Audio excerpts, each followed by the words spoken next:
Hello everyone, সকলকে নতুন একটা মিনি ব্লগে অনেক অনেক স্বাগত। আজকে সকাল সকাল আমরা যাচ্ছি ট্রেনে করে বেনারস থেকে লখনৌ। আর স্টেশনে পৌঁছেই তাড়াহুড়ো করে কাগজ জমা দিয়ে রিটায়ারিং রুমটা নিয়ে সেখানে লাগেজ রেখে আমরা ঘুরতে বেরিয়ে পড়ি।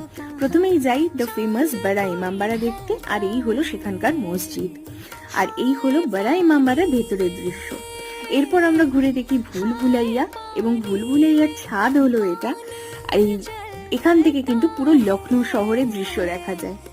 তারপরেই আমরা চলে যাই এই শাহী বাউলিতে, যেটা নবাব আসাফউদ্দৌলা বানিয়েছিলেন যাতে শহরে কোনোভাবে জলের অভাব না হয়। আর এবং এইখানেরই জলে প্রতিচ্ছবি দেখে সৈনিকরা কিন্তু কে আসছে যাচ্ছে সেদিকে নজর রাখতো। এরপর একটা ঘোড়ার রাইড নিয়ে দেখে নিতে পারেন রুমি দরওয়াজা, ক্লক টাওয়ার এবং পিকচার গ্যালারির মতো স্থাপত্য, যা আপনার মন কাটবেই।